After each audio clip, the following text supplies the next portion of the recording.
what if I told you that I could double your income if you watch this video? Imagine this, you get 1,000 visits to your website, and of those, 1% turns into meetings, and from those meetings, you book one client at $5,000. Now imagine you do some small changes and optimize your website's landing page, and instead of converting 1%, you now convert 2% instead, and all of a sudden you have 20 meetings, 2 bookings, and doubled your income. My name is Martin. I help photographers go from 0 to 10K in revenue, and I have worked as a photographer for 8 years, and this has allowed me to pursue a career as a full-time alpine skiing athlete and study for 5 years full-time without taking any loans. And if you are serious about making money with your photography and want to do the same journey as I have, then first link in the description, you get 21 ways in 21 days on how you can make money with photography. Alright, so doubling your income as a photographer doesn't sound too bad, right? So let's dive in how you can do it. So picture this. You have spent hours or maybe even weeks on perfecting your photography website. You got beautiful images, a sleek, nice, clean design.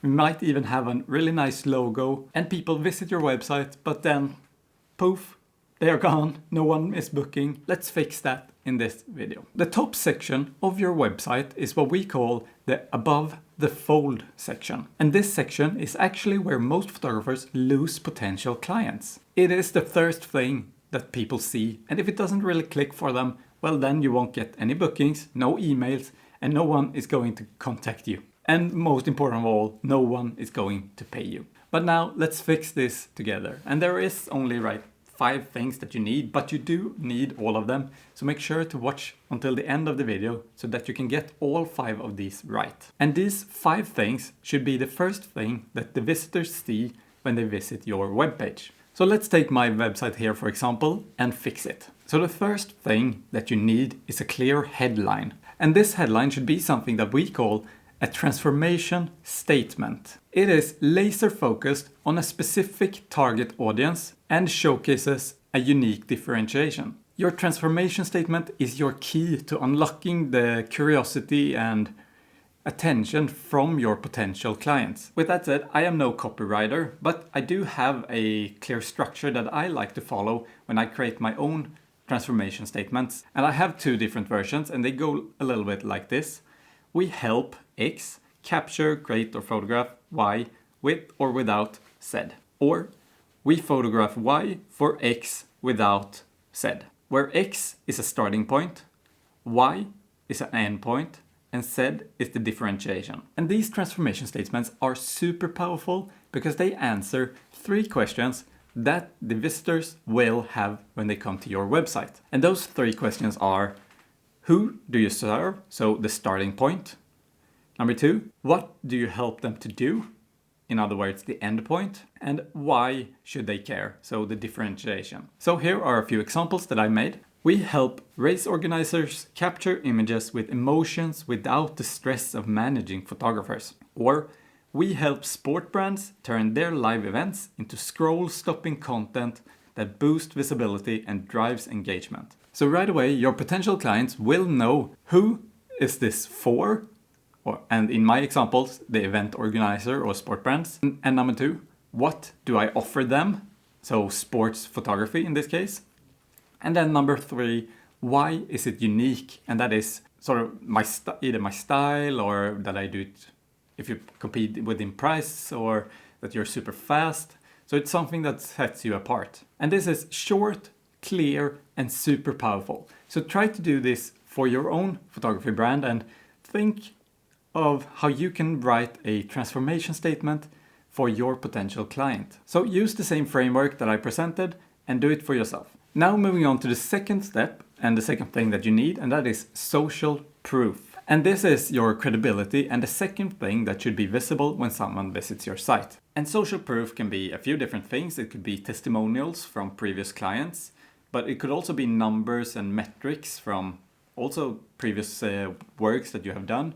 But it could also be, for example, logos. If you work a lot with larger brands, then having their logo could be a good way of showing that you have some kind of credibility. So don't underestimate the power of testimonials from happy customers, because genuine feedback can work wonders in building that trust and credibility. Now moving on to the third step, and one that I personally didn't realize would have such a big impact until I tried it myself, and that is the call to action. So stop using a normal contact us button or page on your webpage. You can have that as well, but here on the above the fold section, turn that button into an invitation. So tell visitors what will happen when they click this button. And this is all about trying to make them feel comfortable and eager to start to engage with you. So your call to action should do two things, and that is tell the visitors exactly what happens when they click it. So in this example, it is clear that the visitor will meet the firm. And number two, it should feel easy and welcoming. And in this example, the button is blue, which feels very trustworthy. And the reason for this is because people don't want mystery, they want clarity. And when you tell them what will happen when they press the button, they are much more likely to actually press it. Now, moving on, and sometimes it's conscious and sometimes it's subconscious, but every time someone visits a website, they have hidden objections. And those objections will be bursting when they are about to press your call to action button. So by addressing these common objections that people might have, we sort of tackle it right on, and that can help convert even more people. And the three most common objections that photography websites might come across, in my opinion, are: I don't want to be sold to. So in this example, this is being alleviated by no obligations. Or number two, I don't want to spend a bunch of money. In the example, the word free is mentioned. Number three, I don't know how long this will take. This one isn't addressed in the example, since it doesn't always make sense to address all of them,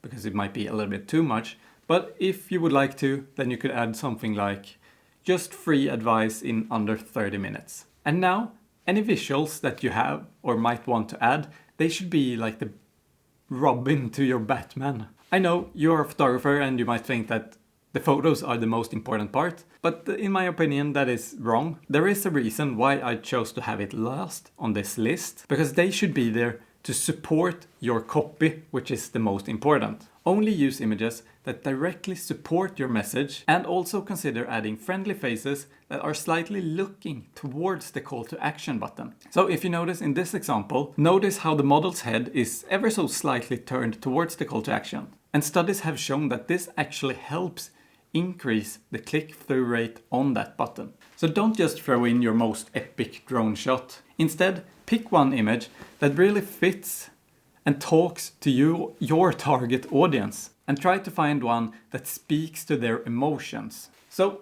for example, if you are targeting families and you do portrait photography, then maybe add an image of a parent and their kid where they have a really genuine moment and are happy.